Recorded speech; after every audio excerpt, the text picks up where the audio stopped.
ನಮಸ್ಕಾರ. ಬೆಂಗಳೂರಿನ ಸಾರಂಗ parenting group ಸದಸ್ಯರಿಂದ ಪೋಷಕರಿಗೆ ವಾತ್ಸಲ್ಯ ಪಥ ಎನ್ನುವ ಮಾಲಿಕೆಯನ್ನು ನಡೆಸಿಕೊಡುತ್ತಿದ್ದೇವೆ. ಏಕೆಂದರೆ ಇಂದು ಪುಟ್ಟ ಮಕ್ಕಳಿಂದ ಹಿಡಿದು ಹದಿಹರೆಯದ ಮಕ್ಕಳವರೆಗೆ ತಂದೆ ತಾಯಿಯರಿಗೆ ಸಾಕುವಿಕೆಯಲ್ಲಿ ಸಮಸ್ಯೆಗಳು ಬರುತ್ತಿವೆ. ಕಾರಣ ಈಗಿನ ಬದುಕಿನ ಶೈಲಿ ತುಂಬ ಬದಲಾಗಿದೆ.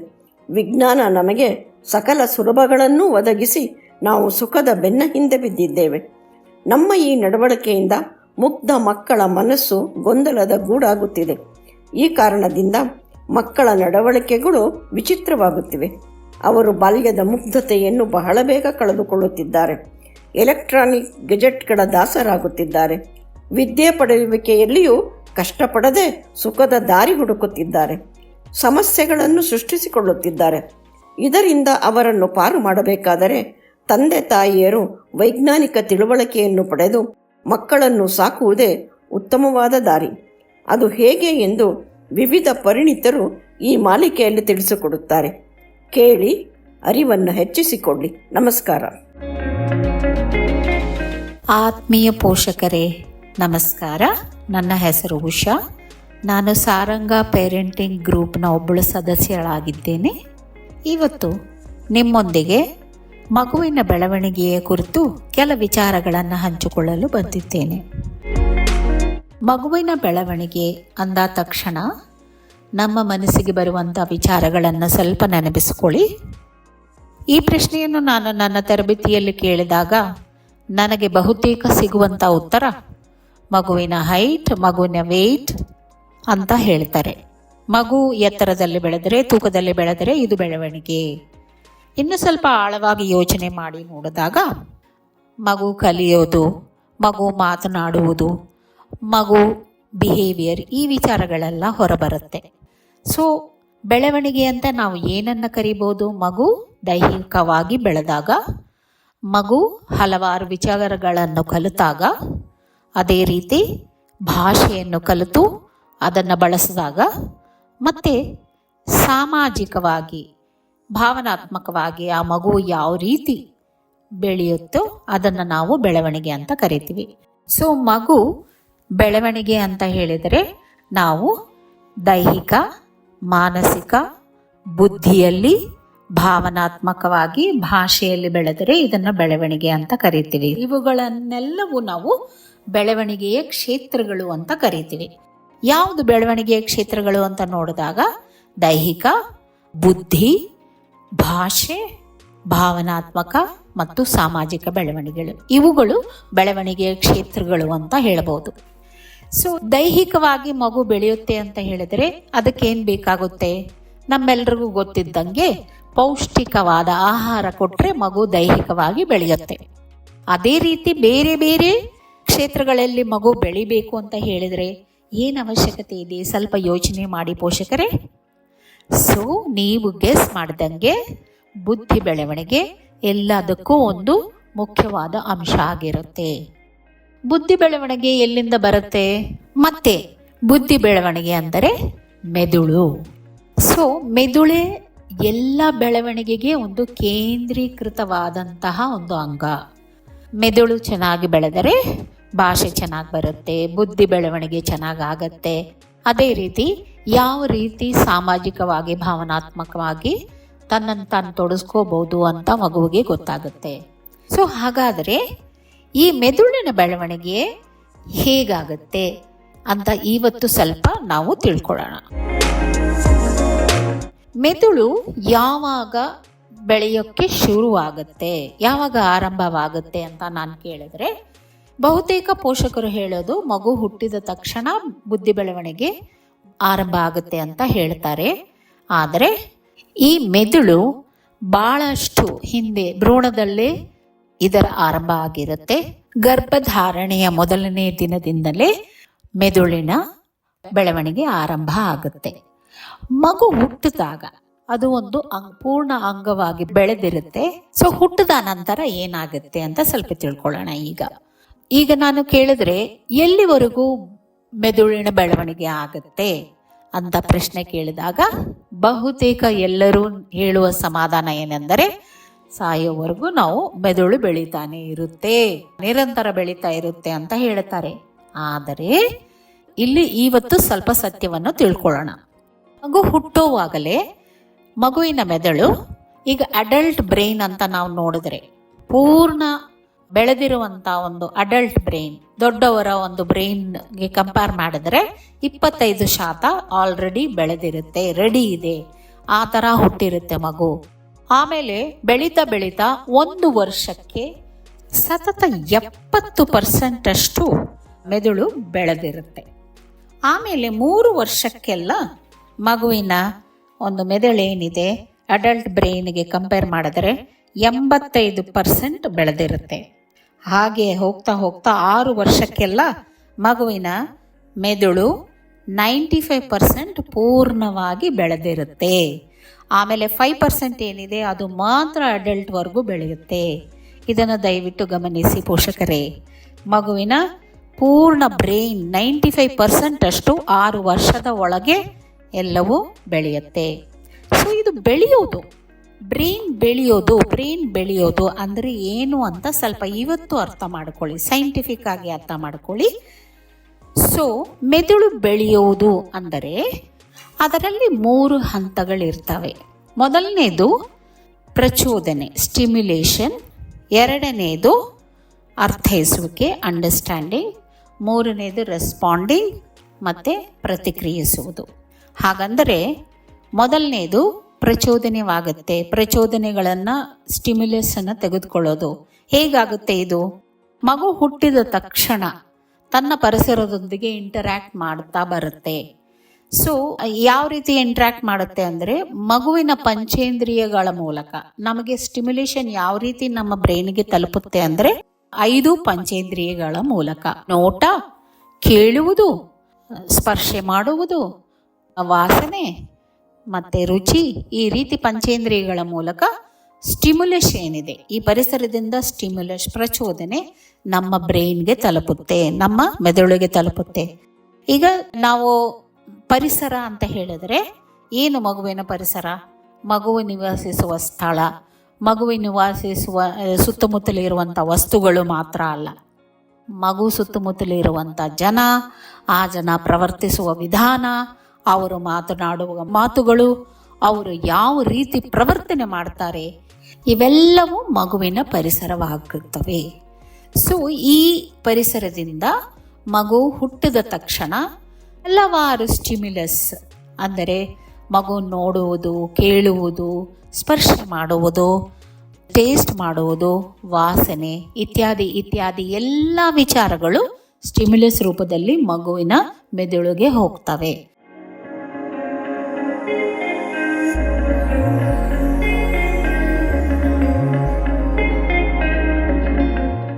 ಫಾರ್ ಎಕ್ಸಾಂಪಲ್, ತಾಯಿಯನ್ನು ನೋಡಿದಾಗ ತಾಯಿ ನೋಟ, ಇದು ಒಂದು ಸ್ಟಿಮ್ಯುಲಸ್ ಆಗಿ ಹೋಗುತ್ತೆ ಮೆದುಳಿನ ಒಳಗೆ. ಏನಾಗುತ್ತೆ ಮೆದುಳಿನ ಒಳಗೆ ಹೋದಾಗ? ಇದು ಇನ್ಫಾರ್ಮೇಶನ್, ಒಂದು ಮಾಹಿತಿ ರೂಪದಲ್ಲಿ ಮಗುವಿನ ಮೆದುಳಿನ ಒಳಗೆ ಹೋಗಿ ಅದೊಂದು ನರನಾಡಿ ಆಗುತ್ತೆ. ಒಂದೊಂದು ವಿಷಯ ಏನು ಮಗುವಿನ ಮೆದುಳಿನ ಒಳಗೆ ಹೋಗ್ತಾ ಇದೆ ಅದೊಂದೊಂದು ನರನಾಡಿ ಆಗುತ್ತೆ, ಅದೊಂದು ಇನ್ಫಾರ್ಮೇಶನ್ ಆಗುತ್ತೆ. ಈ ರೀತಿ ಹಲವಾರು ನರನಾಡಿಗಳು ಸೇರಿ ಒಂದು ನರಕೋಶ ಆಗುತ್ತೆ. ಸೊ ಈಗ 1,000 ಕೋಟಿ ಸಂಖ್ಯೆಯಲ್ಲಿ ಮಾಹಿತಿ ಹೋಗ್ತಾ ಇರುತ್ತೆ ಮಗುವಿನ ಮೆದುಳಿನ ಒಳಗೆ. ಫಾರ್ ಎಕ್ಸಾಂಪಲ್, ತಾಯಿಯನ್ನು ನೋಡಿದಾಗ ಆ ನೋಟ, ತಾಯಿ ಹಾಲು ಕುಡಿಸಿದಾಗ ಆ ರುಚಿ, ತಾಯಿ ಮಗುವನ್ನು ನೋಡಿ ನಕ್ಕಿದಾಗ ಆ ಇಮೋಷನ್, ಇವೆಲ್ಲವೂ ಮಾಹಿತಿ ರೂಪದಲ್ಲಿ ಮಗುವಿನ ಮೆದುಳಿನ ಒಳಗೆ ಹೋಗಿ ಅದು ಒಂದು ನರಕೋಶಗಳ ಒಂದು ಭಂಡಾರ ಆಗುತ್ತೆ. ಈ ಮಾಹಿತಿ ಎಲ್ಲ ಅದರಲ್ಲಿ ಸ್ಟೋರ್ ಆಗಿ ಒಂದು ಲೈಬ್ರರಿ ತರ ಆಗುತ್ತೆ. ಸೊ ಇದೇ ಪರಿಸ್ಥಿತಿ ಮತ್ತೆ ರಿಪೀಟ್ ಆದಾಗ ಮಗುವಿಗೆ ಅಂಡರ್ಸ್ಟ್ಯಾಂಡ್ ಆಗುತ್ತೆ, ಅರ್ಥ ಮಾಡ್ಕೊಳ್ಳುತ್ತೆ ಮಗು ಅದನ್ನ. ಸೊ ಫಾರ್ ಎಕ್ಸಾಂಪಲ್, ಈಗ ಮಗು ಅತ್ತಾಗ ತಾಯಿ ಬಂದು ಎತ್ತುಕೊಳ್ಳೋದು, ಅಪ್ಪಿಕೊಳ್ಳುವುದು, ಇವೆಲ್ಲವೂ ಸಹ ಮಾಹಿತಿ ಆಗಿದೆ. ಸೊ ಮಗು ನೆಕ್ಸ್ಟ್ ಟೈಮ್ ಅದೇ ಪರಿಸ್ಥಿತಿ ಬಂದಾಗ ಅಳುತ್ತೆ, ಮತ್ತೆ ಅಳ್ತಾಗ ತಾಯಿ ಬಂದು ಎತ್ಕೊಳ್ಳುತ್ತೆ. ಸೊ ಇದು ರಿಪೀಟ್ ಆದಾಗ ಇದು ಒಂದು ಬಿಹೇವಿಯರ್ ಆಗಿಬಿಡುತ್ತೆ, ಪ್ಯಾಟರ್ನ್ ಆಗಿಬಿಡುತ್ತೆ. ಸೊ ಈ ರೀತಿ ಮಗುವಿನ ಮೆದುಳಿನ ಒಳಗೆ ತನ್ನ ಪರಿಸರದಿಂದ ಆಗುವಂಥ ಎಲ್ಲ ಅನುಭವಗಳಿಂದ ಸಹಸ್ರಾರು ಕೋಟಿ ಸಂಖ್ಯೆಯಲ್ಲಿ 6 ವರ್ಷದ ಒಳಗಿನವರೆಗೂ ಒಂದು ಸಹಸ್ರಾರು ಕೋಟಿ ಸಂಖ್ಯೆಯಲ್ಲಿ ನರಕೋಶಗಳ ಏರ್ಪಾಡಾಗತ್ತೆ. ನ್ಯೂರಲ್ ನೆಟ್ವರ್ಕ್ ಅಂತ ಕರಿತೀವಿ. ಸೊ ಒಂದು ಸಾರಿ ನಾನು ಒಂದು ಶಿಶು ಮಂದಿರಕ್ಕೆ ಹೋಗಿದ್ದೆ. ಈ ಶಿಶು ಮಂದಿರದಲ್ಲಿ ಒಂದು 10ರಿಂದ 12 ಜನ ಪುಟ್ಟ ಮಕ್ಕಳಿದ್ವು. ಸೊ ಅದರಲ್ಲಿ ಒಂದು 6-7 ಜನ 6 ತಿಂಗಳ ಆಸುಪಾಸಿನಲ್ಲಿದ್ದರು. ಇರುವವರೆಲ್ಲರೂ 3 ವರ್ಷಕ್ಕಿಂತ ಕೆಳಗಿನ ವಯಸ್ಸಿನವರೇ ಇದ್ದರು, ಪುಟ್ಟ ಮಕ್ಕಳು. ಸೊ ನಾನು ಅಲ್ಲಿ 2-2.5 ಗಂಟೆ ಕಾಲ ಇದ್ದೆ. ಆ 2-2.5 ಗಂಟೆ ಕಾಲದಲ್ಲಿ ನಾನು ಒಂದು ಮಗುವಿನ ಅಳು ಸಹ ಕೇಳಿಲ್ಲ, ಒಂದು ಶಬ್ದನೂ ಕೇಳಿಲ್ಲ. ಪೂರ್ಣ ನಿಶ್ಶಬ್ದವಾಗಿತ್ತು ಆ ವಾತಾವರಣ. ನೀವು ಯೋಚನೆ ಮಾಡಿ, ನಮ್ಮ ಮನೆಗಳಲ್ಲಿ 1-2 ಮಕ್ಕಳಿದ್ರೇನೆ ಎಷ್ಟೊಂದು ಶಬ್ದ ಇರುತ್ತೆ, ಅಳೋದು, ಚಿಲಿಪಿಲಿ ಇರುತ್ತಲ್ವಾ. ಆದರೆ ಇಷ್ಟೊಂದು ಮಕ್ಕಳಿದ್ರು ಅಲ್ಲಿ ಯಾಕೆ ಇಷ್ಟೊಂದು ನಿಶ್ಶಬ್ದವಾಗಿತ್ತು ಅಂತ ಸ್ವಲ್ಪ ನೋಡೋಣ. ಮಗು ತಾನು ಅತ್ತಾಗ ಅದು ಒಂದು ತಾಯಿ ಬಂದು ಅದನ್ನೆತ್ಕೊಂಡು ಅಪ್ಕೊಂಡಾಗ ಅದೊಂದು ರೆಸ್ಪಾನ್ಸ್. ಸೊ ಇದೇ ಮಾಹಿತಿ ಅಲ್ಲಿ ಮಗುವಿನ ಮೆದುಳಿಗೆ ಒಂದು ಮೆಮೊರಿಯಾಗಿ ಉಳಿಯುತ್ತೆ. ಮಗು ಎಷ್ಟೇ ಅತ್ತರು, ಯಾವುದೇ ಪ್ರತಿಕ್ರಿಯೆ ಬಂದಿಲ್ಲ, ಯಾರೂ ಬಂದಿಲ್ಲ ಅಂತ ಹೇಳಿದರೆ ಆ ಒಂದು ನೆನಪು, ಆ ಒಂದು ನೆಟ್ವರ್ಕ್ ಏನಿದೆ ಅದು ಮಾಸಿ ಹೋಗುತ್ತೆ. ಮಗುವಿನ ಮೆದುಳಿನೊಳಗೆ ಅದು ಇನ್ನು ಉಳಿಯಲ್ಲ. ಇದನ್ನು ಪ್ರೂನಿಂಗ್ ಅಂತ ಕರೀತಾರೆ ಇಂಗ್ಲೀಷಲ್ಲಿ. ಸೊ ಆ ಒಂದು ನರನಾಡಿ ಏನಿದೆ ಅದು ಮಾಸಿ ಹೋಗುತ್ತೆ, ಅದು ಮೆಮೊರಿಯಾಗಿ ಉಳಿಯಲ್ಲ. ಸೊ ಹೀಗೆ ಮಗು ಯಾವುದನ್ನು ಬಳಸುತ್ತೋ ನೆನಪು ಬಲಪಡಿಸುತ್ತಾ ಹೋಗುತ್ತೆ, ಬಲವಾಗಿ ಆಗುತ್ತಾ ಹೋಗುತ್ತೆ. ಸೊ ಈ ರೀತಿ ನರಕೋಶಗಳನ್ನು ಏರ್ಪಾಡು ಮಾಡ್ತಾ ಹೋಗುತ್ತೆ ಮೆದುಳು. ಈ 6 ವರ್ಷದಲ್ಲಿ 1,000 ಕೋಟಿ ಸಂಖ್ಯೆಯಲ್ಲಿ ಈ ನ್ಯೂರಲ್ ನೆಟ್ವರ್ಕ್ ಏರ್ಪಾಡಾಗಿರುತ್ತೆ. ಮಗುವಿಗೆ ಆಗುವಂಥ ಅನುಭವಗಳಿಂದ ಮಗುವಿನ ಮೆದುಳು ರೂಪುಗೊಳಿಸುತ್ತೆ. ಮಗುವಿಗೆ ಆಗುವ ಒಂದೊಂದು ಅನುಭವದಿಂದ ಒಂದೊಂದು ನರಮಂಡಲ ಉಂಟಾಗಿ ಅದರಿಂದ ನರಕೋಶಗಳ ನೆಟ್ವರ್ಕ್ ಒಂದು ಏರ್ಪಾಡಾಗುತ್ತೆ. ಇದೇ ಮೆದುಳಿನ ನೀಲಿ ನಕ್ಷೆ ಆಗುತ್ತೆ.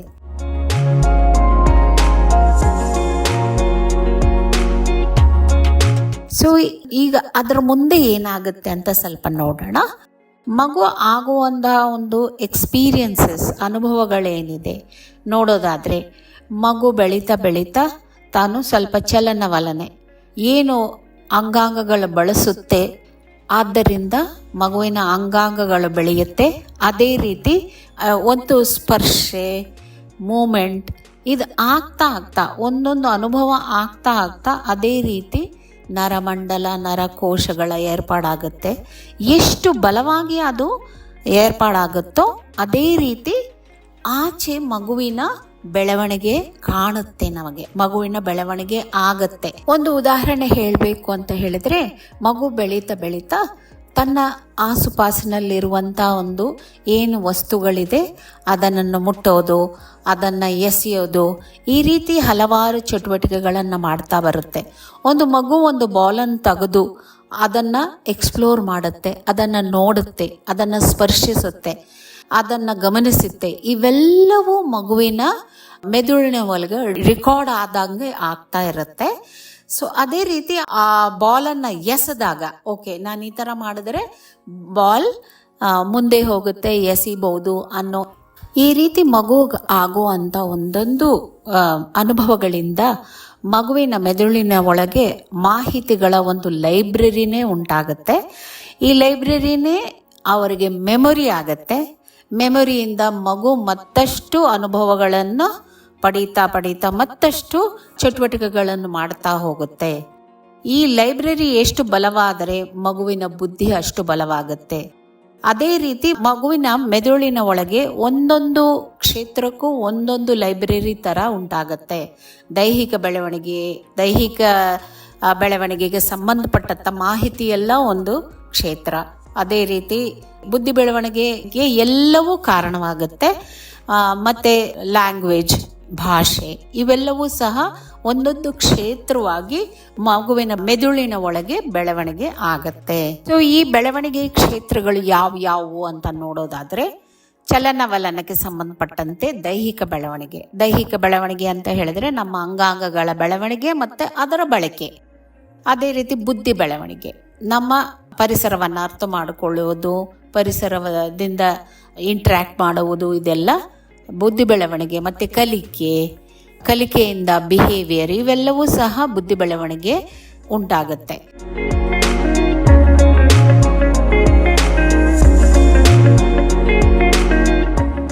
ಅದಾದ ನಂತರ ಮಗು ಬೆಳೀತಾ ಭಾಷೆಯನ್ನು ಕಲಿಯುತ್ತೆ. ಆಮೇಲೆ ಸಮಾಜದೊಂದಿಗೆ ಯಾವ ರೀತಿ ಇಂಟ್ರ್ಯಾಕ್ಟ್ ಮಾಡೋದು ಅನ್ನೋದನ್ನು ಕಲಿತು ಮಗು ದೊಡ್ಡದಾಗ್ತಾ ತನ್ನ ಒಂದು ಭಾವನೆಗಳನ್ನು ಸಹ ನಿಯಂತ್ರಣ ಮಾಡೋದನ್ನು ಕಲಿಯುತ್ತೆ. ಸೊ ಇವೆಲ್ಲವೂ ಸಹ ಬೆಳವಣಿಗೆಯ ಕ್ಷೇತ್ರಗಳು ಅಂತ ನಾವು ಕರಿತೀವಿ. ಯಾವುದು ಅಂತ ಹೇಳಿದ್ರೆ ಬೆಳವಣಿಗೆಯ ಕ್ಷೇತ್ರಗಳು ದೈಹಿಕ, ಬೌದ್ಧಿಕ, ಬುದ್ಧಿ ಬೆಳವಣಿಗೆ, ಮತ್ತು ಭಾಷೆ, ಕಮ್ಯುನಿಕೇಷನ್ ಅಂತೀವಿ. ಅದಾದ ನಂತರ ಸೋಷಲ್ ಆ್ಯಂಡ್ ಇಮೋಷನಲ್, ಸಾಮಾಜಿಕ ಮತ್ತು ಭಾವನಾತ್ಮಕ ಬೆಳವಣಿಗೆ. ಇವೆಲ್ಲವೂ ಒಂದು ಬೆಳವಣಿಗೆಯ ಒಂದು ಬ್ಲಾಕ್ಸ್ ಅಂತ ಹೇಳಬಹುದು. ಸೊ ಇದು 6 ವರ್ಷದ ಒಳಗೆ ಇದರ ಫೌಂಡೇಶನ್ ಮೆದುಳಿನ ಒಳಗೆ ಆಗುತ್ತೆ. 6 ವರ್ಷದ ಒಳಗೆ ಮಗುವಿಗೆ ಆಗುವಂಥ ಅನುಭವಗಳಿಂದ. ಸೊ ನಾನು ಮೊದಲೇ ಹೇಳಿದಂಗೆ 95% 6 ವರ್ಷದ ಒಳಗೆ ಮೆದುಳು ಬೆಳೆಯುತ್ತೆ. ನಾನು ಇನ್ನೊಂದು ಉದಾಹರಣೆ ಹೇಳಬೇಕು ಅಂತ ಹೇಳಿದ್ರೆ, ಈ 6 ವರ್ಷದ ಒಳಗೆ ಯಾವುದಾದ್ರೂ ಮಗುವಿಗೆ ತನ್ನ ಊಟ, ಬಟ್ಟೆ, ಆಟಿಕೆ ವಸ್ತುಗಳು ಎಲ್ಲವನ್ನೂ ಒದಗಿಸ್ಕೊಡ್ತಾರೆ. ಆದರೆ ಅಕಸ್ಮಾತ್ ತಾಯಿ ಒಂದು ಡಿಪ್ರೆಷನಲ್ಲಿದ್ದರು, ಮತ್ತು ಏನೋ ಒಂದು ಅನಾನುಕೂಲ ಆಗಿ ಮನೆಯಲ್ಲಿ ಒಂದು ದುಃಖದ ವಾತಾವರಣ ಇದೆ ಅಂದ್ಕೊಳ್ಳಿ, ಆವಾಗ ಮಗುವಿಗೆ ಅದೇ ರೀತಿಯ ಒಂದು ಭಾವನಾತ್ಮಕ ಬೆಳವಣಿಗೆ ಆಗುತ್ತೆ. ಯಾಕಂದರೆ ಬ್ರೈನಲ್ಲಿ ಅದೇ ಮಾಹಿತಿ ಹೋಗಿದೆ. ಸೊ ಆ ಮಗು ಅದೇ ರೀತಿ ಬರ್ತಾ ಭಾವನಾತ್ಮಕ ಬೆಳವಣಿಗೆ, ಭಾವನಾತ್ಮಕವಾಗಿ ತನ್ನ ಒಂದು ಭಾವನೆಗಳನ್ನು ನಿಯಂತ್ರಣ ಮಾಡೋದು, ಅದನ್ನು ಅದೇ ರೀತಿ ಕಲಿಯುತ್ತೆ.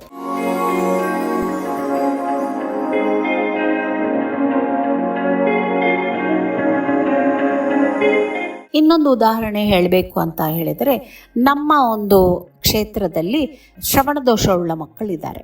ಅವರಿಗೆ ಕೇಳಲ್ಲ, ಹಲವಾರು ಕಾರಣಗಳಿಂದ ಹುಟ್ಟಿನಿಂದ ಅವರು ಶಬ್ದವನ್ನು ಕೇಳಲ್ಲ.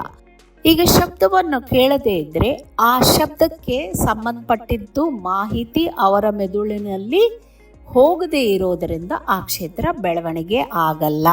ಸೊ ಆ ಕಾರಣಕ್ಕಾಗಿ ಅವರು ಮೌಖಿಕ ಭಾಷೆಯನ್ನು ಕೇಳಲ್ಲ, ಸೊ ಹಾಗಾಗಿ ಕಲಿಯಲ್ಲ. ಸೊ ಆ ಕ್ಷೇತ್ರ ಡೆವಲಪ್ ಆಗದೇ ಇರೋದರಿಂದ 6 ವರ್ಷದ ನಂತರವೂ ಅವರು ಈ ಅಕಸ್ಮಾತ್ ಶಬ್ದವನ್ನು ಕೇಳಿದ್ರೂ ಸಹ ಅವರಿಗೆ ಅದು ಅರ್ಥ ಆಗಲ್ಲ. ಸೊ ಹಾಗಾಗಿ ಈ ಮಕ್ಕಳು ಮೌಖಿಕ ಭಾಷೆಯನ್ನು ಕಲಿಯಲ್ಲ. ಅದೇ ನಾವು 6 ವರ್ಷದ ಒಳಗೆ ಮೌಖಿಕ ಭಾಷೆಯನ್ನು ಯಾವುದಾದ್ರೂ ಶಬ್ದವನ್ನು ಕೇಳಿ ಮೌಖಿಕ ಭಾಷೆಯನ್ನು ಕೇಳಿದರೆ, ಒಂದು ಭಾಷೆಯನ್ನು ಕೇಳಿದರೆ ಅದರ ಆಧಾರವಾಗಿ ಇನ್ನು ದೊಡ್ಡವರು ಆಗ್ತಾ 10 ಭಾಷೆಗಳನ್ನು ಕಲಿಯೋ ಒಂದು ಸಾಧ್ಯತೆ ಇದೆ. ಸೊ ಈ ರೀತಿ ಮೆದುಳು ಹೇಗೆ ಬೆಳವಣಿಗೆ ಆಗುತ್ತೋ ಆ ಪ್ರಕಾರವಾಗಿಯೇ ಮಗುವಿನ ಬೆಳವಣಿಗೆಯ ಕ್ಷೇತ್ರಗಳು ಬೆಳೀತಾ ಬರುತ್ತೆ ಮತ್ತು ಬಲವಾಗಿ ಆಗ್ತಾ ಹೋಗ್ತವೆ. ಸೊ ಈ ಆರಂಭದ ವರ್ಷಗಳಲ್ಲಿ ಮಗುವಿಗೆ ಯಾವ ರೀತಿ ಅನುಭವಗಳಾಗುತ್ತೋ ಅದೇ ರೀತಿ ಮಗುವಿನ ಬೆಳವಣಿಗೆ ಆಗುತ್ತೆ.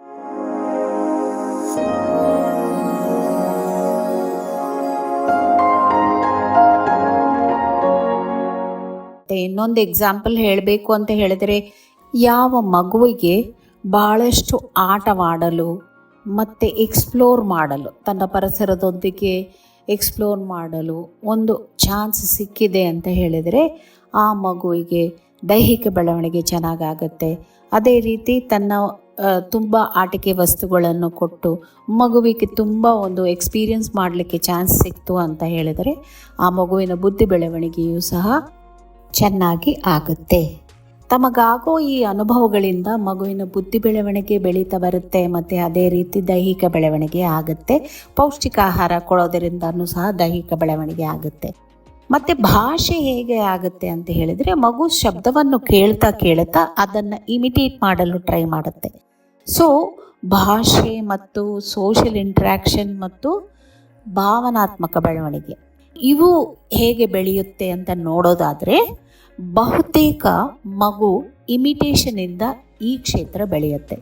ಈಗ ಒಂದು ಶಬ್ದ ಕೇಳುತ್ತೆ ಮಗು, ಆ ಶಬ್ದವನ್ನು ತಾನೂ ಸಹ ಪ್ರೊಡ್ಯೂಸ್ ಮಾಡಲಿಕ್ಕೆ ಟ್ರೈ ಮಾಡುತ್ತೆ ಮಗು. ಯಾವುದಾದ್ರೂ ಶಬ್ದ ಕೇಳಿದ್ರೆ ತಾನೂ ಸಹ ಆ ಶಬ್ದವನ್ನು ಮಾಡಲಿಕ್ಕೆ ಟ್ರೈ ಮಾಡಿ ಅದೇ ರೀತಿ ಭಾಷೆಯನ್ನು ಕಲಿಯುತ್ತೆ. ಆ ಶಬ್ದವನ್ನು ಮಾಡುವುದು, ಅದಕ್ಕೆ ಅರ್ಥವನ್ನು ಕೊಡುವುದು. ಈಗ ತಾಯಿ ಹೇಳುತ್ತೆ ಇದು ಬಾಲ್, ಅದನ್ನು ನೋಡಿ ಓಕೆ ಅದು ಬಾಲ್ ಅಂತ ಶಬ್ದ ಕೇಳುತ್ತೆ ಮತ್ತು ಬಾಲನ್ನು ನೋಡಿ ಇದು ಬಾಲ್ ಅಂತ ಅರ್ಥ ಮಾಡ್ಕೊಳ್ಳುತ್ತೆ. ಈ ರೀತಿ ಮಗು ಭಾಷೆಯನ್ನು ಕಲಿಯುತ್ತೆ. ಈಗ ನಾವು ನೋಡೋದಾದರೆ ದೈಹಿಕ ಬಹುತೇಕ ಬುದ್ಧಿ ಮತ್ತು ಭಾಷೆ ಇವೆಲ್ಲವೂ ಬಹುತೇಕ ಜೈವಿಕ, ಅಂದರೆ ಬಯಾಲಜಿಕಲ್. ನಾವು ಪೌಷ್ಟಿಕ ಆಹಾರ ಕೊಟ್ಟರೆ ಮಗು ಬೆಳೆಯುತ್ತೆ. ಅದೇ ರೀತಿ ಸಮಾಜದಲ್ಲಿ ಪರಿಸರದೊಂದಿಗೆ ತುಂಬ ಮಗು ಇಂಟ್ರ್ಯಾಕ್ಟ್ ಮಾಡ್ತಾ ಬುದ್ಧಿ ಬೆಳೆಯುತ್ತೆ. ಆದರೆ ಇನ್ನು ಮುಂದೆ ಹೋಗ್ತಾ ಏನಾಗುತ್ತೆ ಅಂತ ಹೇಳಿದ್ರೆ ಮಗುವಿನ ಸಾಮಾಜಿಕ ಬೆಳವಣಿಗೆ ಮತ್ತು ಭಾವನಾತ್ಮಕ ಬೆಳವಣಿಗೆ ಹೇಗಾಗುತ್ತೆ ನೋಡೋಣ.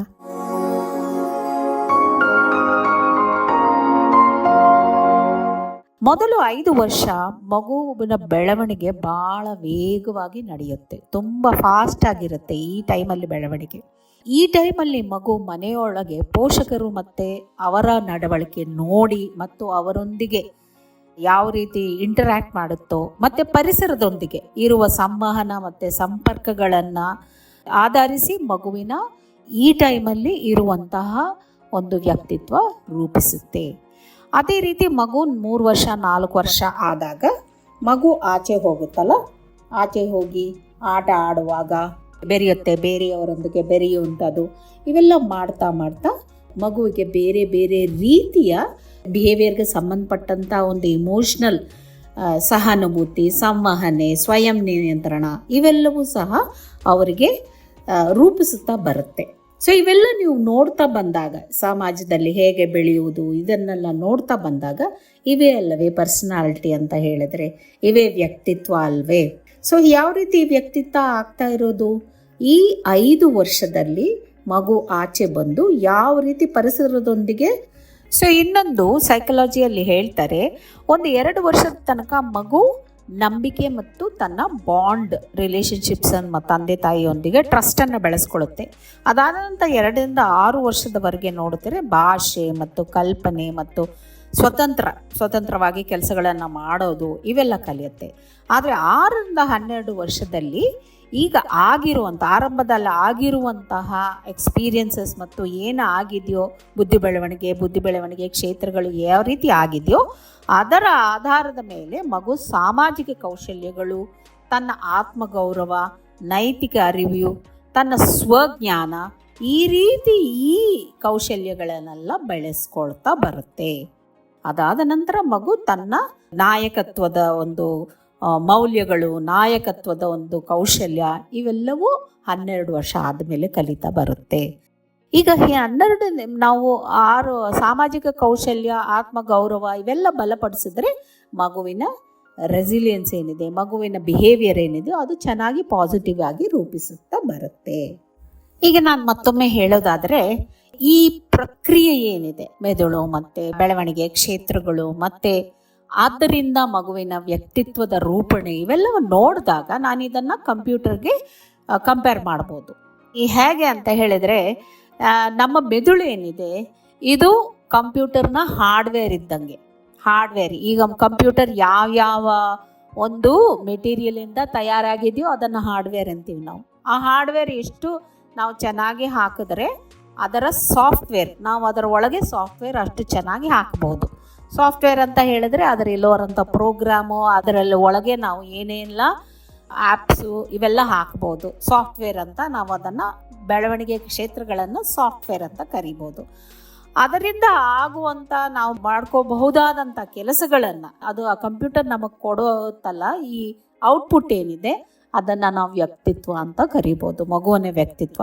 ಸೊ ನಾವು ಎಷ್ಟು ಚೆನ್ನಾಗಿ ಹಾರ್ಡ್ವೇರ್ ಇದೆಯೋ ಅಷ್ಟು ಚೆನ್ನಾಗಿ ಸಾಫ್ಟ್ವೇರನ್ನು ಹಾಕ್ತಾ ಹೋಗ್ಬೋದು, ನಾವು ಅಪ್ಡೇಟ್ ಮಾಡ್ತಾ ಹೋಗ್ಬೋದು. ಸೊ ಅದೇ ಈಗ ಹಾರ್ಡ್ವೇರ್ ಚೆನ್ನಾಗಿದ್ದರೆ ನೀವು ಸಾಫ್ಟ್ವೇರ್ ಇನ್ನೂ ಅಪ್ಡೇಟ್ ಮಾಡ್ಬೋದು, ಮತ್ತೆ ಅದನ್ನು ಇನ್ನೂ ಸಾಕಷ್ಟು ಅದರ ಮೇಲೆ ನಾವು ಪ್ರೋಗ್ರಾಮ್ಸನ್ನು ಆ್ಯಡ್ ಮಾಡ್ತಾ ಹೋಗ್ಬೋದು. ನಾವು ಎಷ್ಟು ಸಾಫ್ಟ್ವೇರನ್ನು ಹಾಕ್ತೀವೋ ಅಷ್ಟು ಚೆನ್ನಾಗಿ ಕಂಪ್ಯೂಟರ್ ನಮಗೆ ಔಟ್ಪುಟ್ ಕೊಡುತ್ತೆ. ಅದೇ ರೀತಿ ಮಗುವಿನ ಒಂದು ಫೌಂಡೇಶನ್ ಏನಿದೆ ಅದು ಎಷ್ಟು ಚೆನ್ನಾಗಾಗಿದೆಯೋ ಅದರ ಮೇಲೆ ಮಗು ಬೇರೆ ಬೇರೆ ಕೌಶಲ್ಯಗಳನ್ನು ಕಲಿಯುತ್ತೆ. ಅದೇ ರೀತಿ ಬೆಳವಣಿಗೆ ಆಗುತ್ತೆ. ನಾವು ಮಗುವಿಗೆ ಎಷ್ಟು ಪಾಸಿಟಿವ್ ಎಕ್ಸ್ಪೀರಿಯನ್ಸಸ್ ಕೊಡ್ತೀವೋ ಅಷ್ಟು ಮಗುವಿನ ಬೆಳವಣಿಗೆ ಪಾಸಿಟಿವ್ ಆಗಿ ಆಗುತ್ತೆ. ಆ ಮಗುವಿನ ಬೆಳವಣಿಗೆ ಎಷ್ಟು ಚೆನ್ನಾಗಾಗಿದೆಯೋ ಮಗುವಿನ ವ್ಯಕ್ತಿತ್ವ ಅದು ಫೈನಲ್ ಔಟ್ಪುಟ್. 6ರಿಂದ 12 ವರ್ಷದ ಒಳಗೆ ಈ ವ್ಯಕ್ತಿತ್ವ ನಮಗೆ ಸಿಗುತ್ತೆ. ಮಗುವಿನ ಒಂದು ವ್ಯಕ್ತಿತ್ವ ಆ ರೀತಿ ರೂಪುಗೊಳ್ಳುತ್ತೆ.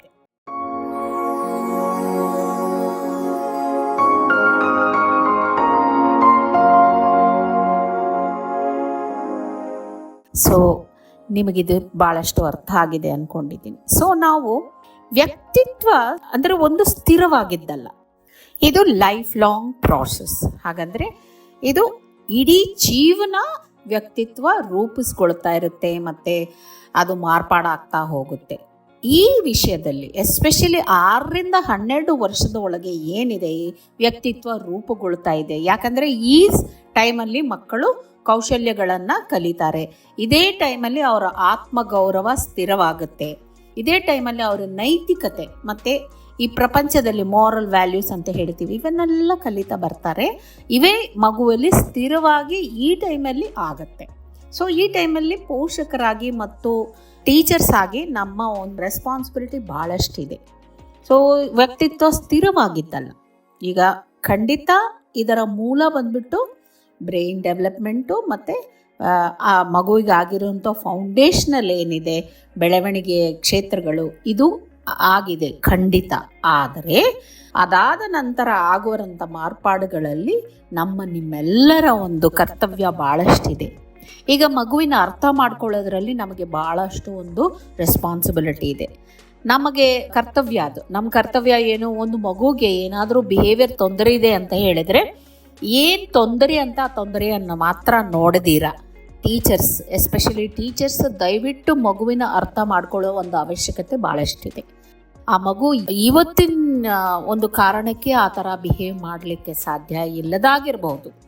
ಏನೋ ಒಂದು ಆಳವಾದ ಏನಾಗಿದೆ, ಮಗುವಿನ ಬಾಲ್ಯ ಹೇಗಾಗಿದೆ, ಮಗುವಿನ ಮನೆ ಹೇಗಿದೆ, ಮನೆಯ ಪರಿಸ್ಥಿತಿ ಏನಿದೆ, ಇವೆಲ್ಲವನ್ನು ಟೀಚರ್ಸ್ ಭಾಳ ಅರ್ಥ ಮಾಡ್ಕೊಳ್ಳೋ ಅವಶ್ಯಕತೆ ಇದೆ. ಮತ್ತು ಪೇರೆಂಟ್ಸನ್ನು ಕಾನ್ಫಿಡೆನ್ಸ್ಗೆ ತಗೊಂಡು ಎಲ್ಲರೂ ಸೇರಿ ಮಗುವಿನ ವ್ಯಕ್ತಿತ್ವವನ್ನು ಪಾಸಿಟಿವ್ ಆಗಿ ರೂಪಿಸಬೇಕು ಅಂತ ನಾನಿಲ್ಲಿ ಕೇಳ್ಕೊಳ್ತೀನಿ.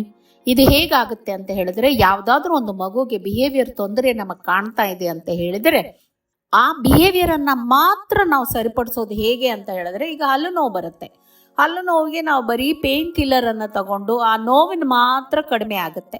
ಆ ಟ್ಯಾಬ್ಲೆಟ್ ಎಷ್ಟುವರೆಗೂ ಅದರದ್ದು ಪವರ್ ಇದೆಯೋ ಟ್ಯಾಬ್ಲೆಟ್, ಒಂದು 6 ಗಂಟೆ, ಒಂದು 3 ಗಂಟೆ ಅಷ್ಟೇ ಅದರ ಪ್ರಭಾವ. 3 ಗಂಟೆ ಆದಮೇಲೆ ಮತ್ತೆ ನೋವು ಬರುತ್ತೆ. ಯಾಕೆಂತ ಹೇಳಿದರೆ ಅದರ ಕಾರಣ, ಹಲ್ಲಿನ ನೋವಿಗೆ ಕಾರಣ ಏನೋ ಇನ್ಫೆಕ್ಷನ್ ಆಗಿರುತ್ತೋ ಮತ್ತೇನೋ ಆಗಿರುತ್ತೆ, ಅದನ್ನು ಸರಿಪಡಿಸಬೇಕಾಗಿದೆ. ಅದೇ ರೀತಿ ಮಗುವಿನ ವ್ಯಕ್ತಿತ್ವ, ಮಗುವಿಗೆ ಏನೋ ಒಂದು ತೊಂದರೆ ಆಗಿದೆ, ಬಿಹೇವಿಯರಲ್ಲಿ ತೊಂದರೆ ಬಂದಿದೆ, ಕಲಿಕೆಯಲ್ಲಿ ತೊಂದರೆ ಬರ್ತಾ ಇದೆ ಅಂತ ಹೇಳಿದ್ರೆ ನೀವು ಆ ಒಂದು ಪ್ರಾಬ್ಲಮ್ನ ಮಾತ್ರ ಸರಿಪಡಿಸ್ತೀರಾ, ನೋಡ್ದೀರಾ ಯಾಕೆ ಅಂತ ಸ್ವಲ್ಪ ಆಳವಾಗಿ ಹೋಗಿ ಯೋಚನೆ ಮಾಡಿ, ಸ್ವಲ್ಪ ಒಂದು ರಿಸರ್ಚ್ ಮಾಡಿ, ಮಗುವಿನ ಒಂದು ಜೀವನ ಹೇಗಿತ್ತು, ಯಾವ ಕಾರಣಕ್ಕೆ ಮಗು ಈ ಥರ ಮಾಡ್ತಾ ಇದೆ ಅಂತ ನಾವು ಒಂದು ಚೂರು ಪೇಷನ್ಸಿಂದ ಪೋಷಕರು ಮತ್ತು ಟೀಚರ್ಸು ಸ್ವಲ್ಪ ತಾಳ್ಮೆಯಿಂದ ಸ್ವಲ್ಪ ವಿವರಗಳನ್ನು ಕಲೆಕ್ಟ್ ಮಾಡಿ, ಸ್ವಲ್ಪ ಸಹನೆಯಿಂದ ಇವನ್ನೆಲ್ಲ ಕಂಡುಹಿಡಿಬೇಕು. ಮಗುವಿನ ಮೂಲ ಅದೇನು, ಈ ರೀತಿ ಪ್ರವರ್ತನೆಗೆ ಏನಾದರೂ ಒಂದು ನೆಗೆಟಿವ್ ಪ್ರವರ್ತನೆ ಇದೆ ಅಂತ ಹೇಳಿದ್ರೆ ಅದಕ್ಕೆ ಕಾರಣಗಳನ್ನು ಸ್ವಲ್ಪ ಹುಡುಕ್ತಾ ಬರಬೇಕು. ಇದು ಸ್ವಲ್ಪ ಸಮಯ ಆಗುತ್ತೆ. ಈಗ ನೀವು ತಕ್ಷಣ ಮಗುವಿಗೆ ಏನಾದರೂ ಒಂದು ರೆಪ್ರಿಮೆಂಡ್ ಮಾಡಿ ಅಥವಾ ಮತ್ತೆ ಪಾಸಿಟಿವ್ ಆಗಿ ಏನೋ ಒಂದು ಹೇಳಿ ಈ ಥರ ಮಾಡಬೇಡ ಅಂತ ಹೇಳಿದರೆ ಮಗು ಚೇಂಜ್ ಆಗುತ್ತೆ ಅಂತ ಹೇಳಿದ್ರೆ ಅದು ತಕ್ಷಣಕ್ಕಾಗುತ್ತೆ. ಬಟ್ ಆ ಒಂದು ಏನು ಕಾರಣವನ್ನು ನೀವು ಅಡ್ರೆಸ್ ಮಾಡಿಲ್ಲ ಅಂತ ಹೇಳಿದ್ರೆ ಮತ್ತೆ ಆ ಬಿಹೇವಿಯರ್ ರಿಪೀಟ್ ಆಗ್ತಾನೆ ಹೋಗುತ್ತೆ. ಸೊ ಈ ರೀತಿ ಮಕ್ಕಳಲ್ಲಿ ಪಾಸಿಟಿವ್ ಆಗಿರುವಂಥ ವ್ಯಕ್ತಿತ್ವ ಬೆಳೆಸೋದ್ರಲ್ಲಿ ಪೋಷಕರದು ಮತ್ತು ನಿಮ್ಮ ಎಲ್ಲರ ಒಂದು ಪಾತ್ರ ಏನಿದು ಭಾಳ ಮುಖ್ಯವಾಗಿದೆ. ಇದು ನಮ್ಮ ಎಲ್ಲರ ಕರ್ತವ್ಯ. ನಮಗೆ ನಾಳೆ ಒಂದು ಪಾಸಿಟಿವ್ ಆಗಿರುವಂತಹ ಸಮಾಜ ಬೇಕು ಅಂತ ಹೇಳಿದ್ರೆ ನಾವು ಇವತ್ತು ಇವನ್ನೆಲ್ಲ ಅಳವಡಿಸ್ಬೇಕು. ಸೊ ಇಂತಿಷ್ಟು ವಿವರಗಳನ್ನು ನನಗೆ ಗೊತ್ತಿರೋದನ್ನು ನಿಮ್ಮೊಂದಿಗೆ ಶೇರ್ ಮಾಡ್ಕೊಂಡಿದ್ದೀನಿ. ಇನ್ನೂ ಹೆಚ್ಚಿನ ಮಾಹಿತಿ, ಹೆಚ್ಚಿನ ಸಹಕಾರ ಬೇಕು ಅಂತ ಹೇಳಿದ್ರೆ ದಯವಿಟ್ಟು ಸಾರಂಗ ಪೇರೆಂಟಿಂಗ್ ಅನ್ನು ಸಂಪರ್ಕಿಸಬೇಕು ಅಂತ ತಿಳಿಸ್ತಾ ಈ ನನ್ನ ಮಾತುಗಳನ್ನು ಮುಗಿಸ್ತೀನಿ. ನನಗೆ ಈ ಆಪರ್ಚುನಿಟಿ ಕೊಟ್ಟಿರುವಂಥ ವಿಠ್ಠಲ್ ಸರ್ಗೆ ಮತ್ತು ಸಾರಂಗ ಪೇರೆಂಟಿಂಗ್ಗೆ ನನ್ನ ಹೃತ್ಪೂರ್ವಕ ಧನ್ಯವಾದಗಳು. ಮತ್ತೊಮ್ಮೆ ಸಿಗೋಣ. ಧನ್ಯವಾದ. ನಮಸ್ಕಾರ.